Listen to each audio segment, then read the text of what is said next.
Meu nome é Luciene Simão de Freitas. Venho apresentar o trabalho da disciplina Ambientação EAD, do professor Érico Bergamini, onde faço uma reflexão dos dois textos, As Novas Tecnologias e a Educação, de Aparecida Marcianinha Pinto, e A Educação à Distância, Problemas de Incorporação de Tecnologias Educacionais Modernas nos Países em Desenvolvimento, de Pedro Paulo Popovic. O texto As Novas Tecnologias e a Educação, ele apresenta uma proposta de estudar as tecnologias educacionais, discute sobre a chamada da sociedade da informação e como ela pode ser articulada no repensar da educação pública, abordando alguns comportamentos da escola pública diante da proposta de informatização.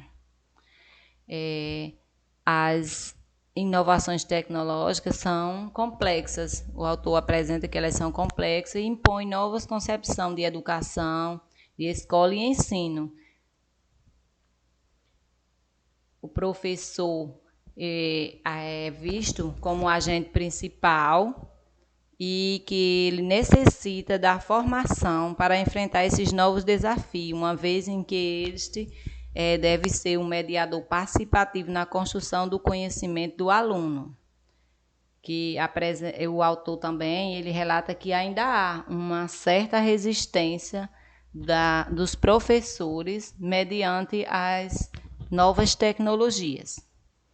O texto 2, a educação à distância, problemas de incorporação de tecnologia educacional moderna nos países em desenvolvimento, ele fala sobre a modalidade de ensino à distância, por meio de tecnologias, como ferramenta capaz de reduzir a disparidade entre as regiões desenvolvidas e em desenvolvimento. Fala sobre o custo inicial, que não é o maior obstáculo à compra de equipamento, e sim a resistência de alguns professores nesse desafio da era digital, que para que isso aconteça, são necessárias mudanças de mentalidade, que essas mudanças ela não se dá de imediato, que ela levará algum tempo, sendo necessário a formação dos professores, a compra e manutenção de equipamentos, a assistência técnica, espaços físicos adequados. E, por fim, com tudo isso, o autor afirma que, com tudo isso, percebe-se que os recursos são limitados e não existem equipamentos necessários para equipar todas as escolas. Então, mediante essa realidade, ele aponta que há escolas que ainda não dispõem de itens básicos para o funcionamento. Outros itens básicos, estruturas, coisas essenciais, itens essenciais para o funcionamento. Então, ele conclui de que, assim, os estados devem decidir quais escolas serão equipadas. E deve, sim, optar por outras ações básicas em algumas regiões. Nas regiões, no caso, que as escolas ainda necessitam de itens básicos, de ações básicas, e assim garantindo que as regiões mais elevadas obtenham maior êxito, não conseguindo-se com essa igualdade entre as escolas brasileiras.